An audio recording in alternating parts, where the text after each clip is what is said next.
Farmer Indian player ஆர்சிபிக்கு இவர் மட்டும் இல்லைன்னா ஆர்சிபியே உருப்படாது. தயவு செஞ்சு இவன் டீம்ல எடுங்கடா. ஸோ எப்படி எனக்கு மட்டும் ஒண்ணுமே புரியல. இவருக்கு மட்டும் பிளேயிங் 11ல இடம் இல்ல. இவருக்கு கம்பல்சரி வேணும் அப்படிங்கிற மாதிரி ரெக்வஸ்ட் பண்ணியிருக்காரு.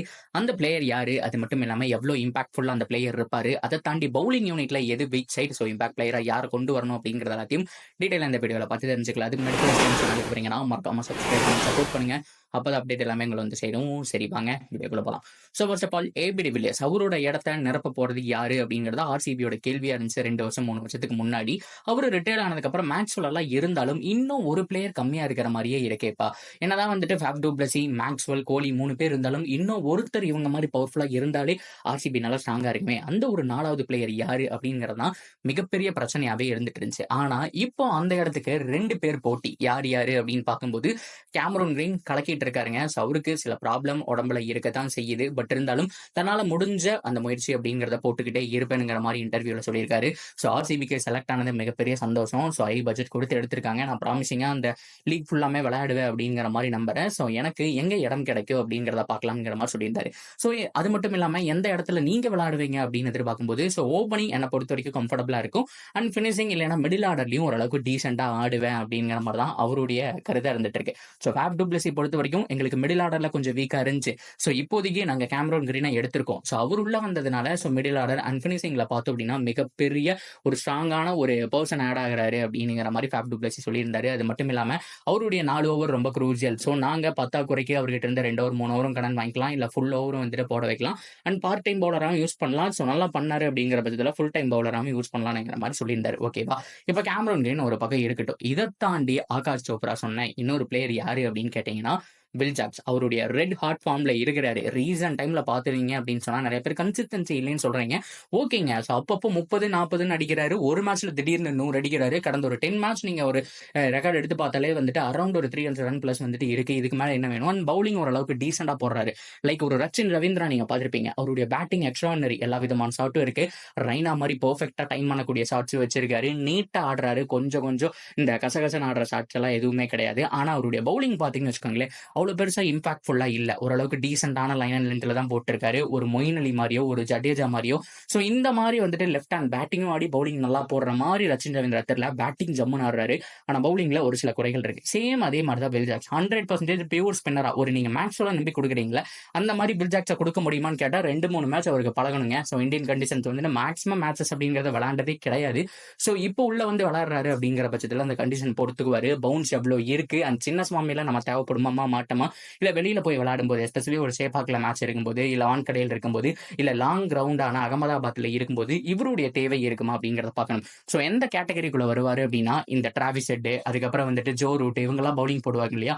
சோ அந்த மாதிரி ஒரு கேட்டகரிக்குள்ள தான் வருவாரு. பியூர் பேட்ஸ்மேனா பார்க்கலாம். ஆனா அவருக்கு வந்துட்டு ஒரு 40% பவுலிங் சான்ஸ் அப்படிங்கறத கொடுக்கலாம். சோ இதுதான் வில் ஜாக்ஸ் உடைய நிலைமை.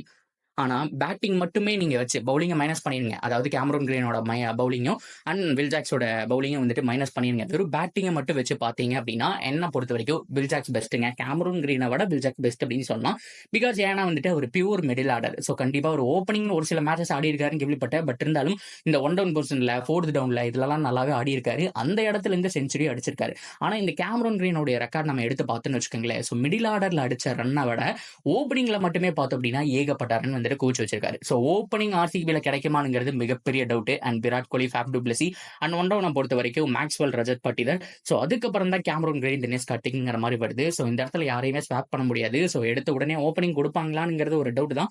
பட் இருந்தாலும் ஓப்பனிங்ல நல்லா ஸ்கோர் பண்ணியிருக்காரு. சோ ஆகாஷ் சோப்ரா சொன்ன மாதிரி இப்போ ஆர்சிபியோட பிளேயிங் 11ல நீங்க வில் ஜாக்ஸை தான் எடுக்கணும். மேபி இம்பாக்ட் பிளேயரா கொண்டு வந்தீங்கன்னா நீங்க Will Jacks and Cameron Green 2 பேரே ஆடுவீங்க.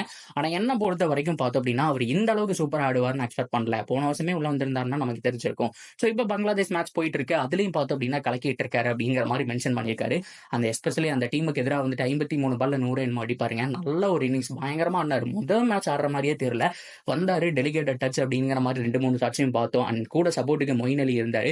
அப்படியே போட்டு மாத்தி உருட்டி விட்டு அவருடைய அந்த ஒரு 100 அப்படிங்கிறத கம்ப்ளீட் பண்ணாரு. இதுக்கு முன்னாடி சவுத் ஆப்பிரிக்கா T20 வந்துட்டு பயங்கரமா ஆடினாரு. அந்த 100 கம்ப்ளீட் பண்ணாரு.